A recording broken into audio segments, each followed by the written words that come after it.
Networking. Networking é a rede de relacionamentos, né? A rede de trabalho. Trabalhando, rede. Network é essa rede de relacionamentos de trabalho. A rede que você constrói de amizades, contatos, conhecimentos ligadas ao trabalho. Eu chamaria o seguinte, é a famosa amizade, né?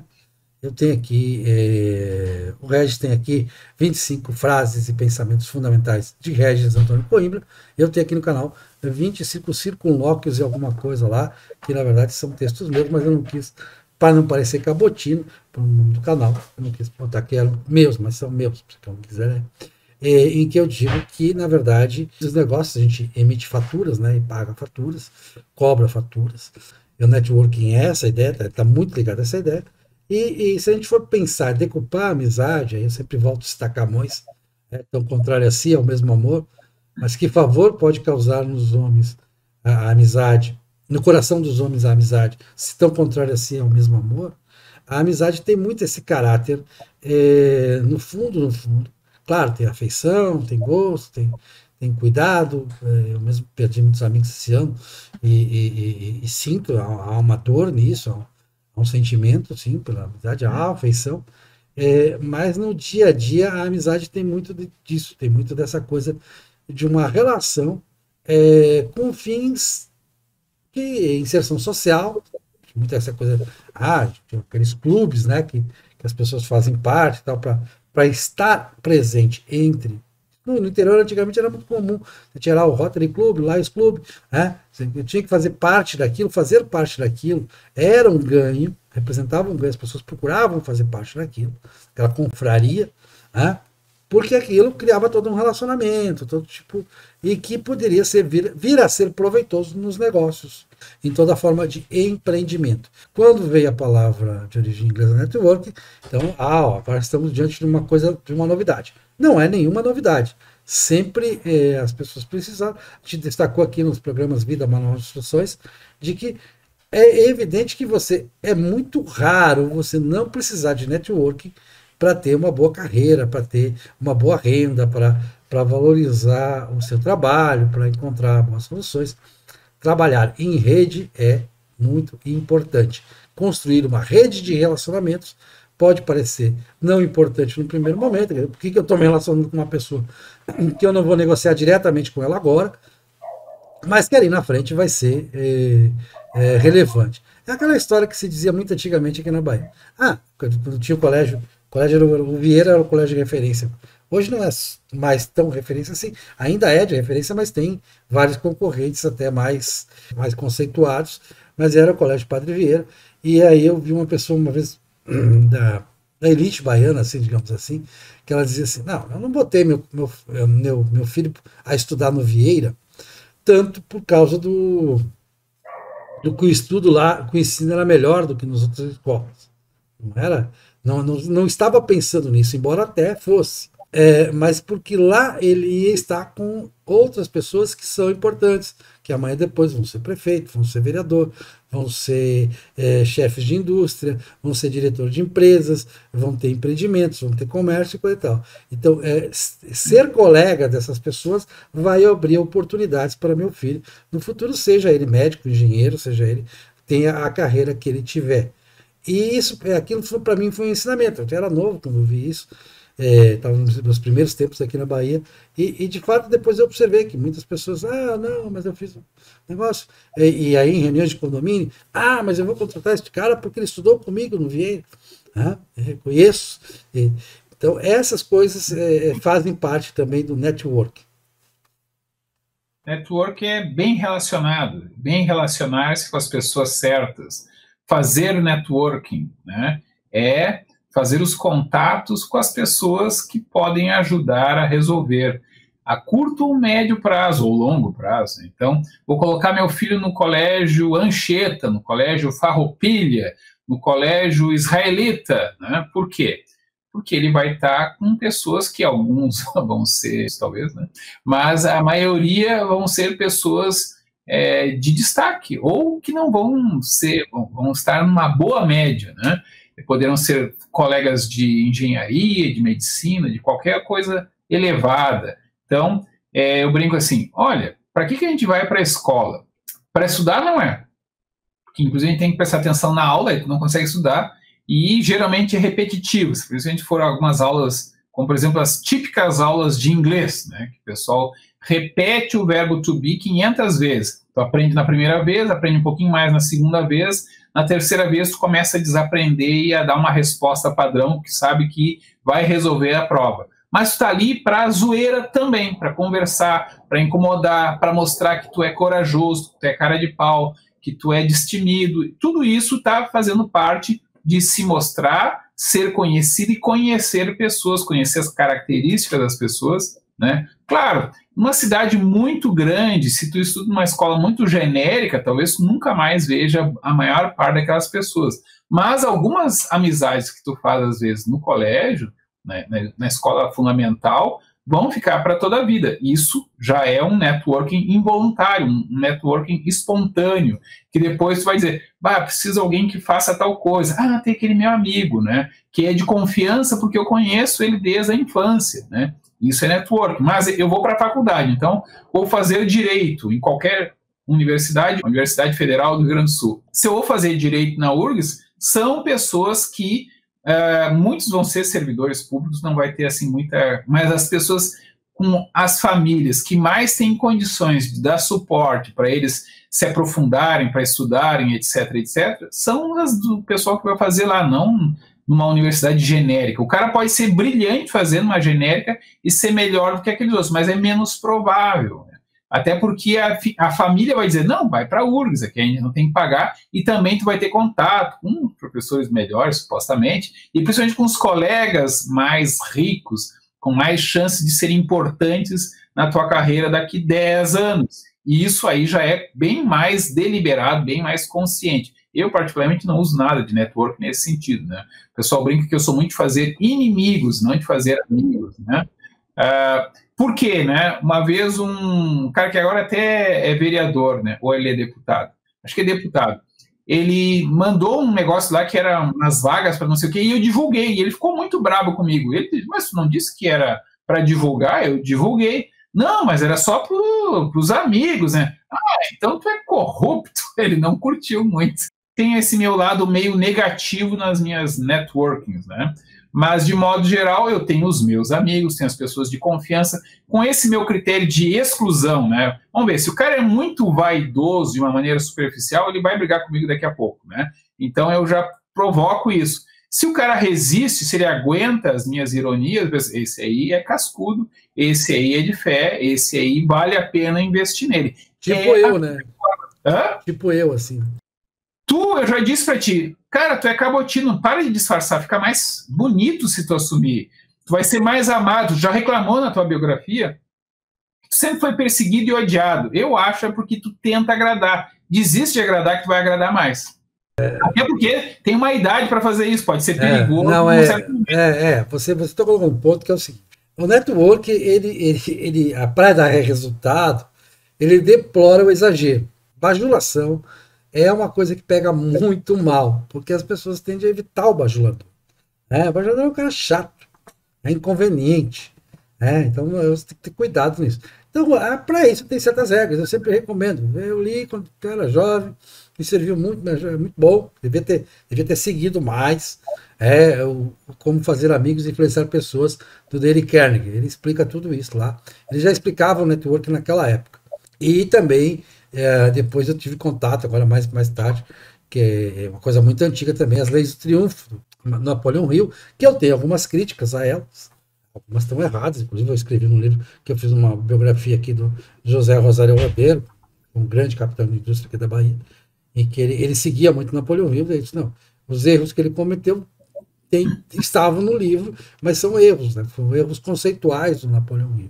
Eu acho o Dale Carnegie mais preciso nessa área de network, de relacionamentos. Que é basicamente o seguinte, é você mostrar atenção a outra pessoa. Prestando atenção. E que você tem interesse genuíno, embora não tenha, não, necessariamente. Você pode ter, pode não ter. É relevante o seu ponto de vista de ter ou não ter. Mas pelo menos fingir bem um interesse, e que poxa, né, como é que você conseguiu isso aqui e tal, como é que você fez? Tal. Essa é a dica básica do Dale Carnegie, que eu sempre sigo, que às vezes traz coisas muito interessantes, você aprende muita coisa assim. Que ele também te põe na condição humilde de estar predisposto a aprender alguma coisa com a experiência do outro. Que a experiência do outro te diga alguma coisa. Ensinar, não gosto da palavra, né? Mas enfim, que você recolha algo dessa experiência do outro, né? Ainda que seja para te enriquecer como enredos que você tomou conhecimento, correlações que você vai fazer durante a vida. Claro que dá para viver sem network, dá. Existem maneiras, mas são cada vez mais raras. Como o Regis já disse aqui no outro programa, a vaga não é para vendedor, todas as vagas são para vendedor. Todas as vagas do mercado de trabalho são para vendedor. Nem que seja vender a sua capacidade, a sua reputação, a capacidade de resolver os problemas que a empresa está precisando resolver. Mas isso provavelmente vai ter uma relação.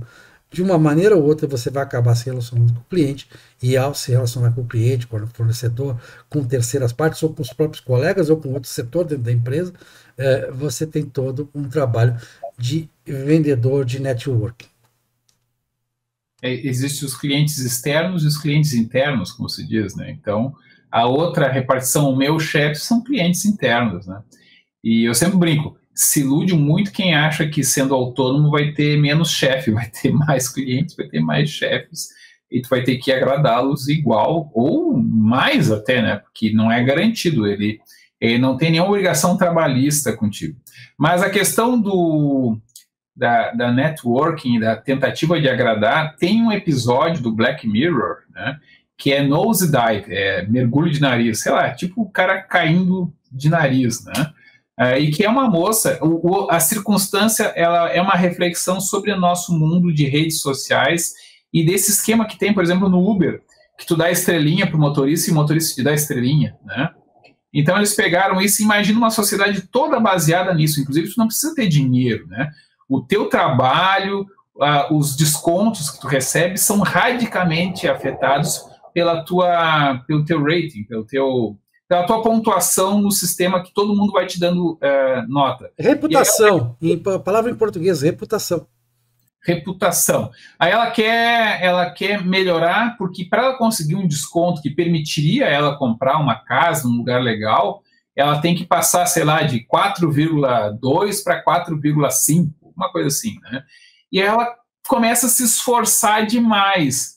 E aí ela tenta agradar uma pessoa que só consegue fazer subir a tua reputação se alguém mais bem avaliado que tu te avaliar também melhor.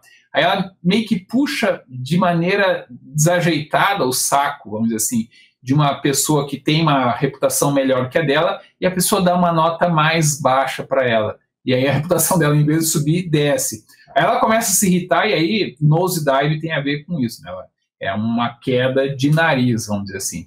No qual, aí, não vem ao caso aqui, ela se descobre paradoxalmente livre. E aí é o segundo lado do networking.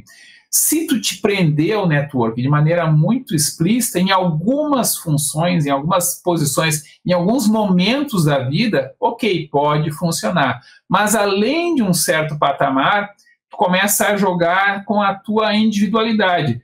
É um pouco artificial, é um pouco falso, todo mundo finge estilo? Sim, todo mundo finge estilo. Mas ao mesmo tempo, se tu for muito óbvio, tu vai perder pontos, né? Na cultura em geral e na cultura empresarial não é diferente. Existe a questão de que tu tem que ter alguma coisa que te distinga, para tu não ser uma commodity também, né? E aí, nesse aspecto, como tu vai te apresentar, como tu vai fazer amigos, como tu vai mostrar a autenticidade, ainda que pouco fingida, mas não demais, se for fingido demais, vai perder o tom, né? Isso vai fazer a diferença em com quem tu vai conseguir ter relações mais próximas, uma relação de, de broderagem, de parceria, né? Não sei se tem dinheiro envolvido, mas o Regis, quando ele propõe alguma coisa, geralmente é quente. E isso é um investimento em imagem, né? E, aliás, é isso que torna alguém bilionário, né? Não é a competência técnica. É justamente tu fazer com que as pessoas acreditem que os teus projetos vão dar certo. Isso, por si só, ajuda muito o projeto a dar certo, né? E no que tu perde o toque de Midas, entre aspas, né? As pessoas param de achar que tu vai gerar lucro e tu deixa de ser bilionário para ser apenas milionário, né? Então, a questão do networking, ela é basicamente uma forma de relacionamento com as pessoas. Em alguns momentos, você vai ter que puxar o saco de maneira um pouco explícita, se espera em alguns momentos que tu faça isso, mas tu tem que, mesmo no momento de adulação explícita, tu tem que ter uma certa noção de tom, né? Isso é quase que mostrar educação, né? Eu sou educado bastante a ponto de mostrar para o outro que eu sou fã da obra dele, mesmo que eu não seja. Mas eu tenho que fazer isso de maneira que não pareça muito falso. Isso é óbvio, né? Então, se eu estou iniciando, eu eventualmente serei cobrado nesse sentido. Tem o cara que tem um talento especial que vai conseguir um outro caminho e vai ir mais rápido do que eu por esse caminho geral, né? Mas não é para todo mundo também. Alguns vão ter que fazer o papel de o cara puxa-saco vagamente discreto, que ele finge que não está sendo puxa-saco, está sendo, né? E é cobrado isso. E isso não é só para a empresa, isso aí é para o cara que quer ser bolsista no programa de pós-graduação de qualquer coisa, né? Eu vi gente passar por esse processo e achei muito engraçado. E aí eu disse, o que tu tem que fazer é puxar o saco da professora tal, porque é ela que vai te dar ou não. Mas tu não pode ser muito descarada, porque senão ela vai te desprezar.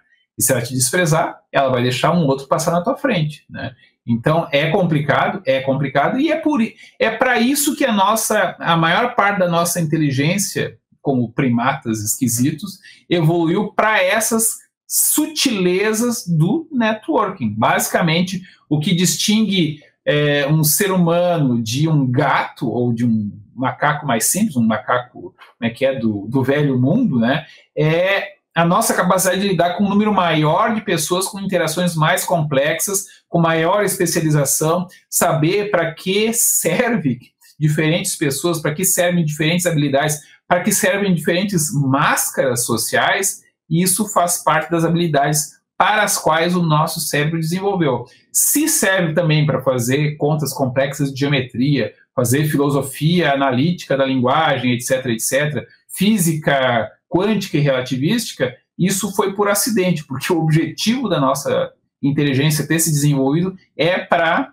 fazer network. Faz que eu cunhei.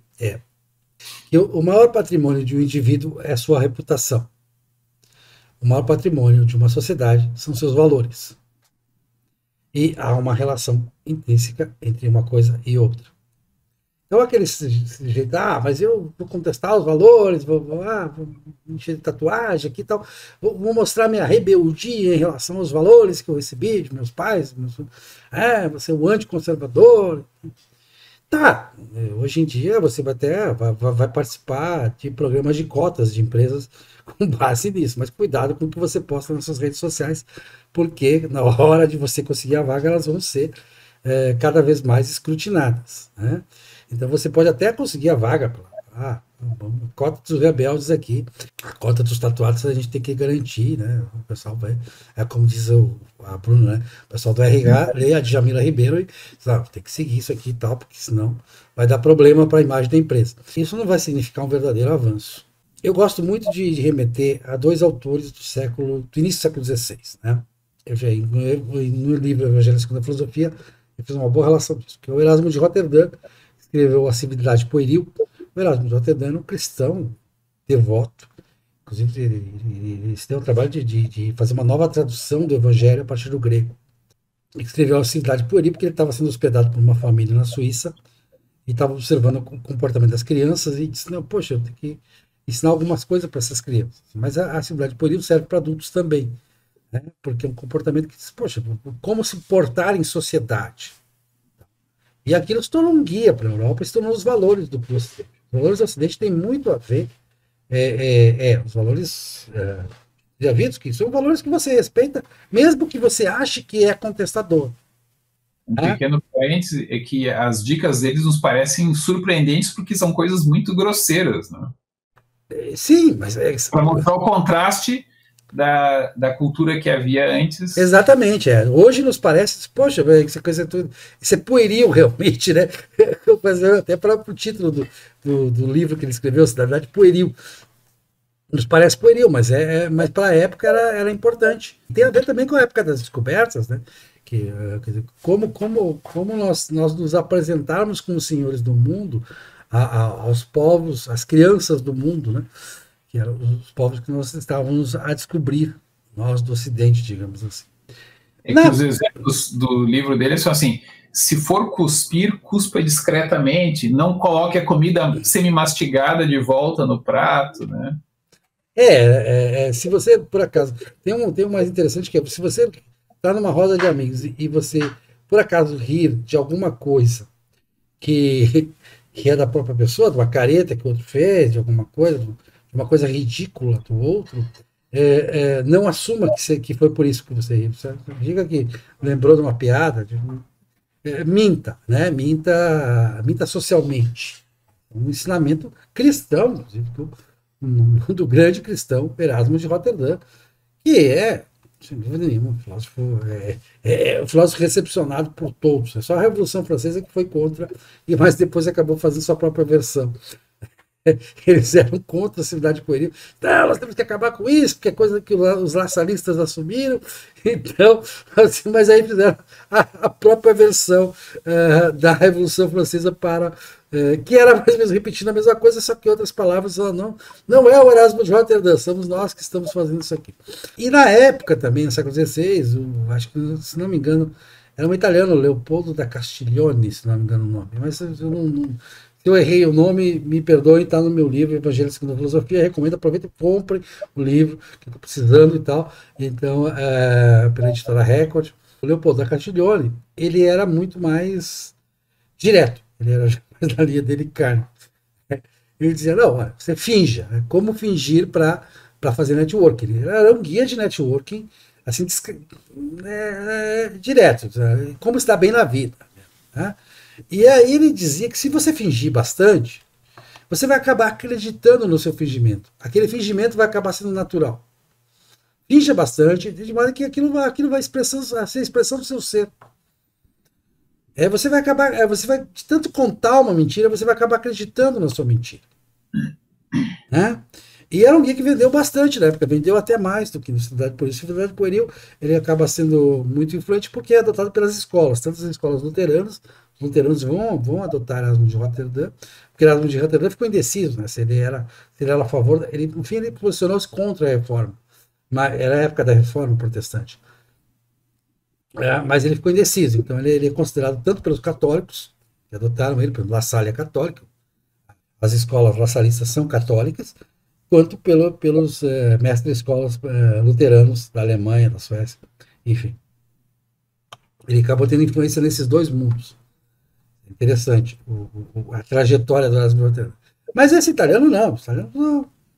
Você fingir de tal maneira que o seu fingimento seja natural. Então, se você tem resistência, é aquela coisa do behaviorismo, né? Eu não consigo, eu sou tímido, não consigo pedir um copo d'água. Então é aquele exercício, né, que acho que foi do Skinner mesmo que propôs, né, se não me engano. Mas é clássico do behaviorismo um exemplo. Se obrigue a pedir um copo d'água. E se obriga a fazer isso. Se você se obrigar a fazer 10, 15, 20 vezes, 100 vezes, daqui a pouco você vai pedir com a maior naturalidade, você vai esquecer que um dia, ou vai esquecer, ou vai achar muito ridículo o fato de um dia você ter sido tímido ao pedir um copo d'água.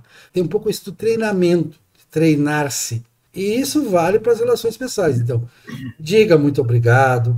Eu lembro de um caso que a gente estava um negócio qualquer, e fulano tinha que fazer um pagamento pra gente. Aí ele demorou, atrasou, mas lá, pelas tantas, o sujeito resolveu e pagou. Aí das pessoas que estavam no grupo disse: não agradeça porque ele não fez mais do que a obrigação.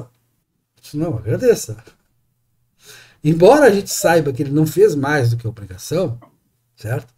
você tem que agradecer, dizer muito obrigado, você resolveu, esse problema estava aqui encardido e tal, estava se arrastando, você resolveu, só você resolveu. Tal. A gente sabe que não foi ele que resolveu, não importa. Amanhã depois você pode precisar dele. E o fato de ser gentil, de ser atencioso com ele, né, é importante. Mas eu na minha prática, naquele episódio, eu tinha feito isso naturalmente. É um pouco dando razão ao italiano que escreveu aquela coisa meio cínica, digamos assim, para usar o termo, quer dizer, eu sei que cinismo, a gente tem todo um problema com a palavra cinismo, depois você explica aí talvez a diferença, mas não cabe aqui no network, ou cabe, talvez você vai julgar que cabe, mas o fato é que eu fiz aquilo naturalmente. Por quê? Porque ao longo de 54 anos de trajetória, eu já tinha 50 quando aconteceu, eu aprendi que, poxa, não custa agradecer. Tipo, o cara fez mais que a obrigação, mas fez. Né? Tem gente que faz menos que a obrigação. Então, entre os valores de uma sociedade, entre a sua reputação, está fazer a sua obrigação e ser gentil com quem fez a obrigação. Depende da tua relação, né? Se é uma relação superficial, tu é formal, e aí tu é gentil, independente do merecimento. O Hamlet, do Shakespeare, né? Tem lá, chegam uns atores, né, que ele vai aproveitar, e é o que ele diz, não, trate cada um como merece. Ele diz, não trata todo mundo como merece, ou quem vai escapar do chicote, né? Mas, então, tu tem que tratar as pessoas melhor do que elas merecem. Mas aqui a ideia básica não queime desnecessariamente pontes, né? Não crie inimizades, né? E eu tenho exemplos muito engraçados de pessoas que têm comportamento muito estranho. Uma amiga minha, né? Agora está morando nos Estados Unidos, agora há uns 15, 20 anos.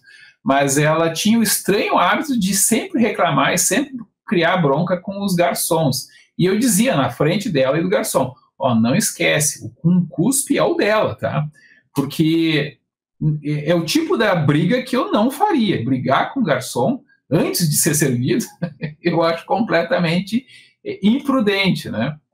E aí eu fazia essa piada, né? A gente pedia pratos diferentes, né? Para não ter essa dúvida. O cuspe é o dela, tá? O meu não, eu não comprei briga nenhuma. Acho, inclusive, que ela está errada. Mas a questão da imitação, né?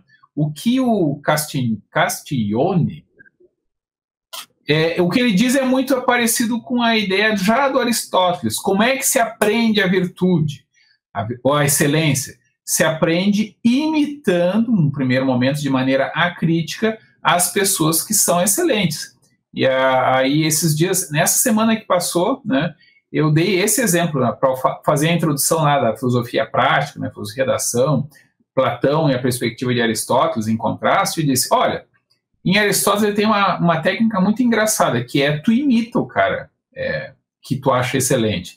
E isso fica muito evidente, por exemplo, na música, né, nas artes. Primeiro tu imita descaradamente, tu nem sabe por que está fazendo aquele traço. Tu nem sabe o que tem de bom ali, porque, né, não tem bom gosto para avaliar o que tem de excepcional, de característico, de bem feito ali. Mas tu vai copiar. Aí o grande problema é que às vezes as pessoas ficam fixadas nos erros, nos defeitos, nas falhas e não nas coisas boas. Mas, de modo geral, se o cara fez uma grande obra, alguma coisa boa deve ter ali. Se ela te impressiona, inclusive, alguma coisa dali te impressionou. Então, tenta destacar o que tu achou interessante.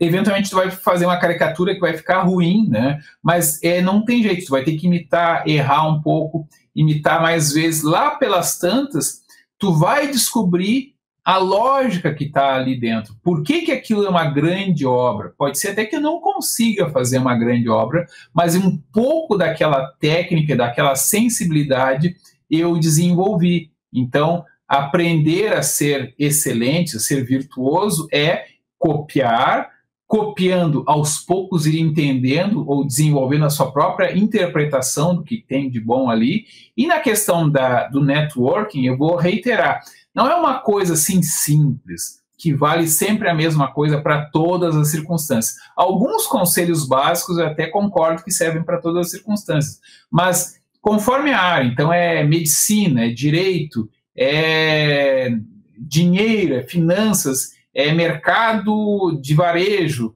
Cada um desses, é no Brasil, é nos Estados Unidos, é na Alemanha, é no Brasil hoje, é no Brasil há 50 anos. Em cada um desses momentos haverá regras, haverá conveniências, haverá uma etiqueta também diferente, que tu precisa estar inteirado. Aí tem um conceito muito engraçado, que é o de chibolete, né? O chibolete é uma palavra que tu pronuncia e aí tu vê se o outro consegue pronunciar. Ele vem de uma passagem bíblica, né? Em que para distinguir se o cara era de uma aldeia lá de inimigos, tu falava uma palavra e aí via se o cara conseguia pronunciar, porque, sei lá, alguns não vão conseguir fazer o som de sh, vão fazer si, né? Então é cibolete ou chibolete. Aí com isso, se o cara tivesse a pronúncia errada, tu matava. Na Bíblia, no Velho Testamento, geralmente a solução é matem todos, essa é a vontade de Deus. Se der errado é porque vocês não mataram todos, tem isso.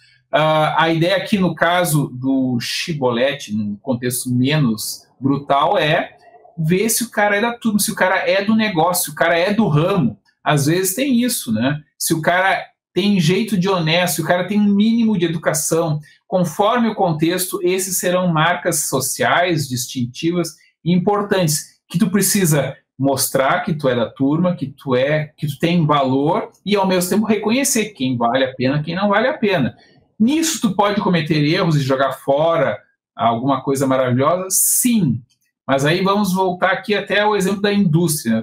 Sabe que na indústria de diamantes eles têm umas máquinas que, na verdade, se aparecer uma gema de diamante desse tamanho, ela será destruída, né? Então aquela gema maravilhosa será destruída. Mas é tão improvável que isso exista que não vale a pena fazer uma máquina que preserve aquela gema especial. Ela, na verdade, está procurando um equilíbrio entre o ótimo, né? E o ótimo não é necessariamente o melhor possível. E aí, concluindo, uma das coisas que eu mais critico no Brasil é o ótimo inimigo do bom. No Brasil, a gente querendo fazer o melhor possível, a gente não faz nem o ruim, muito menos o bom. A gente fica remanchando, atrasando, não começando, não tentando, não aperfeiçoando.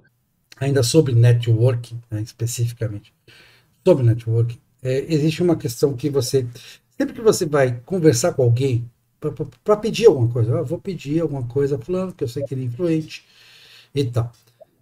Você tem que partir do ponto de vista do outro. Ou seja, o que ele vai ganhar com isso? Mas você não deve, faz parte dos nossos valores, não dizer explicitamente para ele, você vai ganhar isso aqui. Certo? Isso pega mal, parece conversa de malandro. Parece uma conversa de... Não é bem dos nossos valores.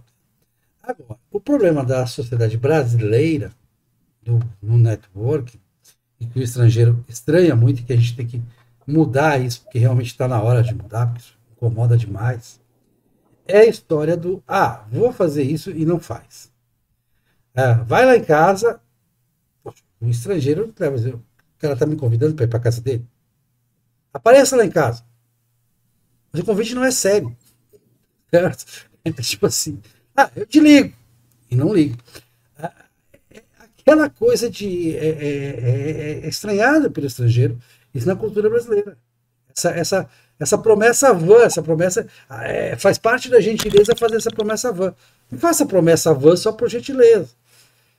Porque ela acaba... Isso gera um problema social, porque a gente não sabe quando levar a sério as coisas, né? É o nosso chibolete. E isso é um problema. Mudar isso tem que ter sido mudado. Até pela presença das multinacionais no Brasil, fazem com que a gente mude um pouco isso. Felizmente mude. Né? Nós temos que cumprir mais as coisas. Né? Eu sou muito Caxias nisso, digamos assim.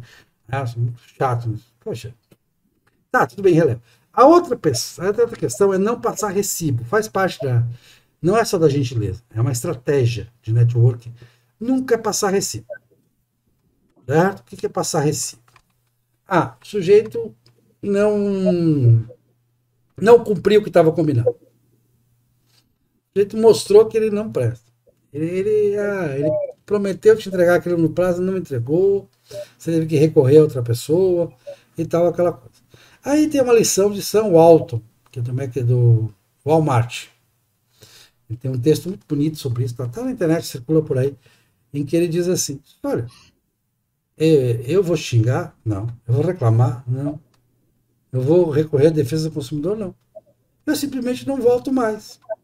Se você me tratou mal, se você ficou desatencioso, se você demorou para me atender, se você me atendeu mal, se você não cumpriu o combinado, eu não volto mais. A melhor maneira de eu te demitir é assim. Eu estou acabando com o teu negócio. Simplesmente a melhor maneira de eu acabar com o teu negócio, de eu me vingar de você, é não voltando mais. É a mesma coisa, relacionamento. A pessoa abusou dentro do relacionamento até que você, poxa, tem que ir embora. Eu vou me justificar, vou dizer, não, a culpa foi sua. Ah, você fez isso, aquilo. Você me ofendeu. Não, eu vou embora. Senão a culpa é minha, o problema é meu. É aquela coisa de dizer. Isso faz parte da gentileza, faz parte do espírito de Erasmo. O relacionamento acabou porque você fez isso, aquilo, porque eu esperava isso de você, você não fez, e não sei o quê, porque você. Ou então o juízo de valor, que é uma coisa. Eu acho horrível quando as pessoas fazem juízo de valor. Ah, você não presta. Porque isso é reducionista, né? Ninguém é totalmente não presta, mau caráter, ou coisa parecida.